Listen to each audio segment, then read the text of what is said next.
Hello friends, എല്ലാവർക്കും നമസ്കാരം. ഇന്ന് നമ്മൾ തമിഴ്ലൈനിൽ കണ്ടതുപോലെ ഫേസ്ബുക്കിൽ നിന്നും ഫസ്റ്റ് ഏണിങ്സും സെക്കൻഡ് ടൈമിൽ കിട്ടിയ ഏണിങ്സും തമ്മിലുള്ള ഒരു വലിയ ഡിഫറൻസ് വന്നിട്ടുണ്ട്. അപ്പോൾ അതെങ്ങനെയാണ് നമ്മൾ അത്രയും ഏൺ ചെയ്തത്, എങ്ങനെയാണ് ആ ഒരു ഗ്രോത്ത് നമുക്ക് ഉണ്ടായത്, അങ്ങനെയുള്ള കാര്യങ്ങളാണ് ഇന്നത്തെ വീഡിയോയിൽ നമ്മൾ ചെയ്യുന്നത്. അപ്പോൾ ഇതുവരെ ഞങ്ങളുടെ ചാനൽ സബ്സ്ക്രൈബ് ചെയ്തില്ലെങ്കിൽ ചാനൽ സബ്സ്ക്രൈബ് ചെയ്യാൻ മറക്കരുത്. അതുപോലെ എല്ലാവരും ഈ വീഡിയോ കാണാൻ ശ്രമിക്കുക. ഫേസ്ബുക്കിൽ നിന്ന് ഏൺ ചെയ്യുന്നവരും ഫേസ്ബുക്ക് ഏൺ ചെയ്യാൻ ആഗ്രഹിക്കുന്നവർക്കും എല്ലാം ഉപകാരപ്രദമായിട്ടുള്ള കാര്യങ്ങളാണ് ഞങ്ങളുടെ വീഡിയോസിലൂടെ ഞങ്ങൾ പറയുന്നത്. അപ്പോൾ എല്ലാവരും മുഴുവനായിട്ട് കാണാൻ ശ്രമിക്കുക. മുൻപത്തെ വീഡിയോസിലെല്ലാം ഞങ്ങൾ പറഞ്ഞിട്ടുണ്ടായിരുന്നു നമുക്ക് മോണിറ്റൈസേഷൻ കിട്ടിയത് ജനുവരി ഒരു പകുതിയോട് കൂടിയാണെന്നും ജനുവരി പകുതി തൊട്ട് ഫെബ്രുവരി വരെയുള്ള ഏണിങ്സ് എത്രയാണെന്നെല്ലാം പറഞ്ഞിട്ടുണ്ടായിരുന്നു. അപ്പോൾ നമുക്ക് ആ സമയത്ത് നമുക്ക് കിട്ടിയത് അതായത് ഒരു 1.5 മാസത്തെ ഏണിങ്സ് എന്ന് പറയുന്നത് നമുക്കൊരു 9,000 സംതിങ്ങിൻ്റെ അടുത്ത് വന്നിട്ടുണ്ടായിരുന്നു. അതിൽ നിന്നും ടാക്സ് എല്ലാം കട്ട് ചെയ്ത് നമുക്ക് കയ്യിലോട്ട് കിട്ടിയത് ഒരു 8,000 സംതിങ് ആണ്. പിന്നെ 2 മാസത്തെ പേയ്മെൻറ്റും കൂടെ ചേർത്ത് നമുക്ക് കയ്യിലോട്ട് കിട്ടിയത് മാർച്ച് ലാസ്റ്റ് ആണ്. പിന്നെ അടുത്ത പേയ്മെൻറ്റ് വന്നത് ഏപ്രിൽ ലാസ്റ്റ് ആണ്. അതായത് മാർച്ചിലെ പേയ്മെൻ്റ് ആണ് നമുക്ക് ഏപ്രിൽ കിട്ടിയത്. ഏപ്രിൽ ലാസ്റ്റോട് കൂടിയാണ് കയ്യിലോട്ട് കിട്ടിയത്. അപ്പോൾ ആദ്യം നമ്മുടെ പേജിൽ പേയ്മെൻറ്റ് കുറഞ്ഞു പോകാനുള്ള കാരണങ്ങൾ എന്താണെന്ന് പറയാം. ഫസ്റ്റത്തെ കാരണം എന്ന് പറയുന്നത് നമ്മൾ റെഗുലറായിട്ട് പോസ്റ്റ് ചെയ്തിട്ടുണ്ടായിരുന്നില്ല. കാരണം നമുക്ക് ഇതിനെക്കുറിച്ച് യാതൊരു ഐഡിയ ഉണ്ടായിരുന്നില്ല. അതുപോലെ ഞങ്ങളൊരു സബ്ജക്റ്റ് സെലക്ട് ചെയ്തിട്ടില്ലായിരുന്നു. ജസ്റ്റ് അവിടെ എവിടെയൊക്കെ കാണുന്ന എന്തെങ്കിലുമൊക്കെ പോസ്റ്റുകൾ ഇടുക, അങ്ങനെയൊക്കെയാണ് ഞങ്ങൾ ചെയ്തുകൊണ്ടിരുന്നത്. അപ്പോൾ നമ്മുടെ പേജിന് അത്ര റീച്ച് ഉണ്ടായിരുന്നില്ല. പിന്നെ അതുപോലെ നമ്മുടെ പേജിൽ ഒരു ട്രെൻഡിങ് ആയിട്ടുള്ള സബ്ജക്റ്റോ അല്ലെങ്കിൽ ഒരു മീൻസ് എന്താ പറയുക, നമ്മുടെ ഓഡിയൻസിനെ എൻഗേജ് ചെയ്യുന്ന തരത്തിലുള്ള എന്തെങ്കിലും പോസ്റ്റ് ചെയ്യുക അങ്ങനെയൊന്നും ചെയ്തിട്ടുണ്ടായിരുന്നില്ല. അതുകൊണ്ട് തന്നെ ആ മാസം നമ്മുടെ ഏണിങ്സ് വളരെ കുറവായിരുന്നു. പിന്നെ അതുപോലെ നമ്മുടെ പേജിൻ്റെ ഫോളോവേഴ്സ് കൂട്ടാനോ അല്ലെങ്കിൽ ആ പേജിൻ്റെ എൻഗേജ്മെൻറ്റ് കൂട്ടാനോ അങ്ങനെയൊന്നും നമ്മൾ ശ്രമിച്ചിരുന്നില്ല. പിന്നെ അതുമാത്രമല്ല, ഞങ്ങൾ മുൻപ് പോസ്റ്റ് ചെയ്തിരുന്ന ചില പോസ്റ്റുകളുടെ കോപ്പിറൈറ്റ് ഇഷ്യൂസ് വന്നിട്ടുണ്ടായിരുന്നു. ഈ ഒരു കാരണങ്ങൾ കൊണ്ടാണ് ഞങ്ങളുടെ ഫേസ്ബുക്ക് പേജിലെ ഫസ്റ്റത്തെ ഏണിങ്സ് വളരെ കുറവായിരുന്നു. കാരണം 1.5 മാസം കൊണ്ടാണ് നമുക്ക് ആ ഒരു എമൗണ്ട് കിട്ടിയത്. അപ്പോൾ 1.5 മാസം എടുത്തു. അതായത് ഫെബ്രുവരി ലാസ്റ്റൊക്കെ ആയപ്പോഴേക്കും ഞങ്ങൾ വിചാരിച്ചു കുറച്ചും കൂടെ നമുക്കൊന്ന് റിസർച്ച് ചെയ്യാം, ഇതിൽ നിന്ന് നമുക്ക് ഏൺ ചെയ്യാൻ പറ്റുമോ, ഇങ്ങനെയുള്ള കാര്യങ്ങളെല്ലാം ഞങ്ങൾ അന്വേഷിച്ചറിയാൻ ശ്രമിച്ചു.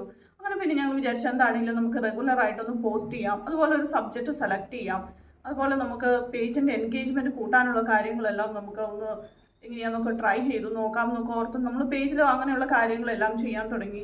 അങ്ങനെ പതുക്കെ ഞങ്ങളുടെ ഏണിങ്സ് കൂടാൻ തുടങ്ങി. അതുപോലെ പേജിൻ്റെ എൻഗേജ്മെൻറ്റ്, വ്യൂസ്, കാര്യങ്ങളെല്ലാം കൂടി.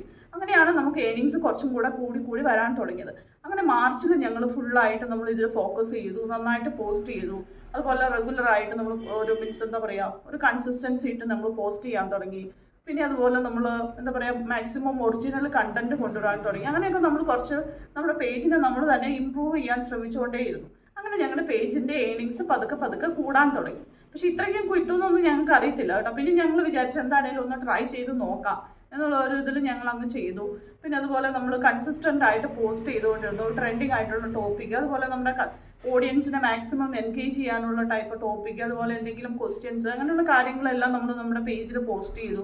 അങ്ങനെ പേജിൻ്റെ എൻഗേജ്മെൻറ്റ് കൂടി, വ്യൂവേഴ്സ് കൂടി, ഫോളോവേഴ്സ് കൂടാൻ തുടങ്ങി. അങ്ങനെ ഞങ്ങളുടെ പേജിന് നല്ല ഗ്രോത്ത് ഉണ്ടാകാൻ തുടങ്ങിയത് മാർച്ച് തൊട്ടാണ്. അങ്ങനെ മാർച്ച് തൊട്ട് ഞങ്ങൾക്ക് അത്യാവശ്യം നല്ല പേയ്മെൻറ്റ് വരാൻ തുടങ്ങി. അപ്പോൾ എപ്പോഴും മെയിനായിട്ട് നമ്മൾ ശ്രദ്ധിക്കേണ്ട കാര്യമുണ്ട്, നല്ല കണ്ടൻറ്റ് പോസ്റ്റ് ചെയ്യുക, അതുപോലെ കൺസിസ്റ്റൻസി കീപ്പ് ചെയ്യുക, അതുപോലെ ട്രെൻഡിങ് ആയിട്ടുള്ള സബ്ജക്റ്റുകൾ, അതുപോലെ നല്ല ഇൻഫർമേറ്റീവ് ആയിട്ടുള്ള കാര്യങ്ങൾ, അങ്ങനെയുള്ള കാര്യങ്ങളെല്ലാം നമ്മുടെ പേജിൽ ഉൾപ്പെടുത്താൻ നമ്മൾ ശ്രമിക്കുക. അങ്ങനെയൊക്കെ ചെയ്ത് കഴിഞ്ഞാൽ നമ്മുടെ പേജ് ഓട്ടോമാറ്റിക്കായിട്ട് നല്ല വ്യൂ, എൻഗേജ്മെൻ്റ് ഒക്കെ കൂടും. അതുപോലെ ഏണിങ്സും വരാൻ തുടങ്ങും. ഫേസ്ബുക്കിൽ നിന്നും നമുക്ക് എല്ലാ ദിവസവും ഏണിങ്സ് കിട്ടിക്കൊള്ളണമെന്നില്ല. അതായത് ഇപ്പോൾ നമ്മൾ 30 ദിവസം എടുക്കുകയാണെങ്കിൽ നമ്മൾ 5-10 ദിവസമൊക്കെ നമുക്ക് ഏണിങ്സ് കിട്ടും. ചില ദിവസങ്ങൾ സ്റ്റക്കായിരിക്കും, ചില മാസം സ്റ്റക്കായിരിക്കും, അതൊക്കെ വരും കേട്ടോ.